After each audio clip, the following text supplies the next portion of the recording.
My name is Patrice Gross, and I am an organic farmer. And you're here on my farm, Foundation Farm. We are in northwest Arkansas, in a beautiful place. It's within the Ozark area, and this is a 10-acre piece of land that I've been farming now for four years. What you're looking at is kind of unusual.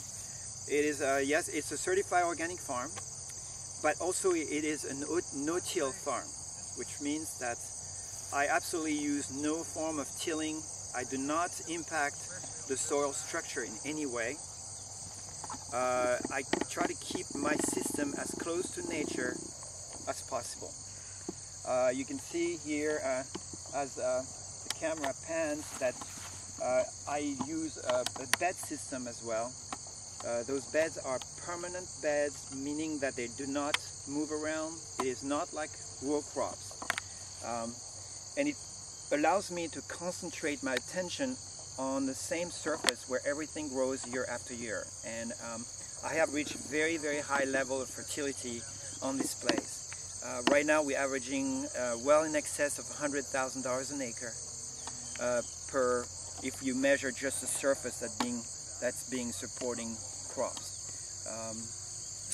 We are looking essentially at a full array of vegetable that we can grow here in this area. Now we are as we're doing this taping in August, and so we have a mixture of summer crops. Of course, we have tomatoes and eggplants. Right at your feet here, I don't know if Becky, we have something unusual, which is summer lettuce. Something that I've been learning.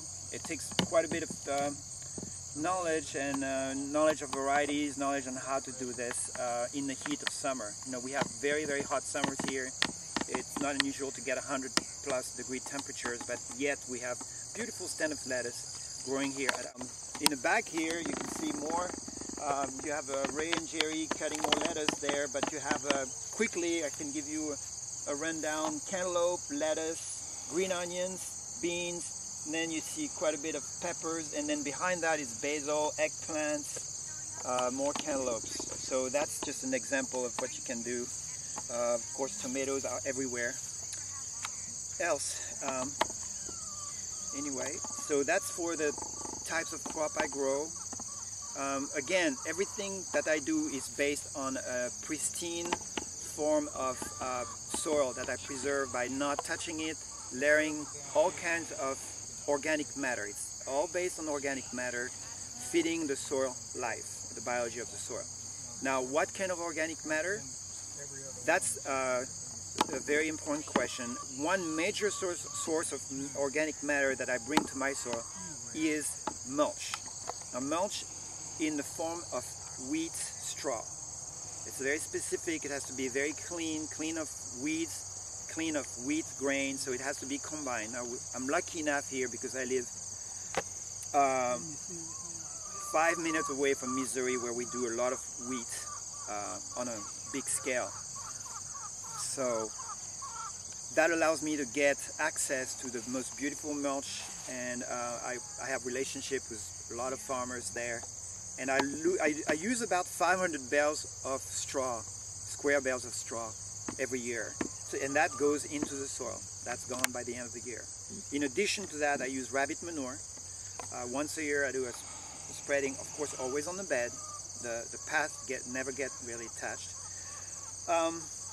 That's the second major source of organic matter. My organic matter as a percentage in my soil is reaching very, very high level. It was measured last year by a PhD student, and it was actually at 3.6% at the end of the season, which is quite remarkable. If you measure the organic matter in the pasture next door, you'll measure it about 1.5%. So after pulling tons, literally tons of crops out of the soil, you can still maintain a very, very high level of fertility in the form of organic matter in the soil. The farm grosses about $60,000 a year, so you have to find, outlets. Now, the number one rule in my kind of work is you want to really sell most of it at full retail to make it possible to be a farmer on a small scale basis, you cannot really plug into the wholesale system, which is absolutely right with me. More sustainable, less distances to deal with, so it falls right in within my own set of values anyway. So I have to look for retail outlets locally. And say locally, I'd say within 50 miles. I hate to drive more than an hour for anything. Let's talk about my channels. 60% of my crops are being marketed through farmers markets, 2 of which are right here in town, 10 minutes away from the farm. It's Eureka Springs, Arkansas. If you want to check it, it's a beautiful little town. And we have 2 wonderful markets, Tuesday and Thursday mornings. Started 6 years ago, and it's absolutely it's one of the best markets maybe of that scale in the state, maybe nationally. And then there is a big mother of all, big market locally, regionally, is in Fayetteville, which is an hour away, about 45 miles away.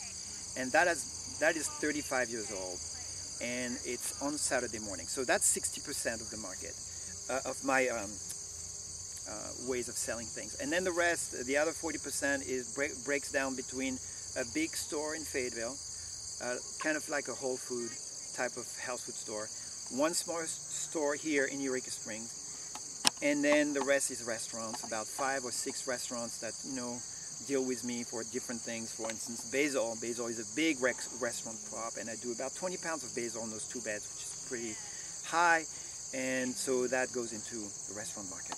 This is really peaking, that this farm is absolutely doing its job, but I have yet some other dreaming that I've done, and dreaming pushes me into a new type of reality that I want to make happen. And I am about to develop a new farm which will involve aquaculture, integrating vegetables and fish. And this requires a whole new setup, new kind of building. It's going to be a lot more building intensive. This is more like field intensive, but I'm going to do a lot of the aquaculture indoor, and for that the best for me is to reset everything. So what I'm really trying to do here is to bring in a farmer into our area, because we still need, we still don't have enough farmers here of that kind of farming. And so that would be for me a way to draw in a great couple to take this over, and I'll be 10 minutes away doing my thing as well. And where can people go for more information about Foundation Farm?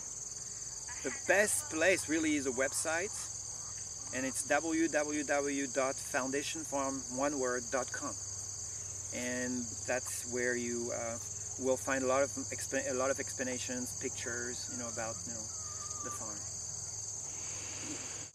Tell me a little bit about your labor supply. No, that's a really good question. I have a farming school as well, and then I have a lot of people coming in. Right now, putting some lettuce in, and some finishing with some cilantro on the back of the lettuce, and then we'll move on to something else. And tell me a little bit about the greenhouses and how you extend the season with the greenhouses, the hoop houses. Yes, this is a great little technology. You can see I like to call it a caterpillar. It's kind of like that wavy thing. It's a system, very, very high-tech in a sort of way, but at the same time, very light. And that's the way I like it. It's called a high tunnel or a hoop house. And it's something that you put in, not just for winter. Of course, season extension is one major aspect of it, and you do all kinds of winter things in there, lettuce and collard and Swiss chard and bok choy, but it's also an amazing tool in summer. And what you will have inside there is the most beautiful tomatoes and peppers, about 5 times more quality and yield than the outside. Really? So it's remarkable. It's a bit of an investment. I mean, those things cost, it's 100 foot long, about $1,500 for one complete. And I will probably get that back twice in one summer in the form of additional yield. So that's really silly to not have a few of those around.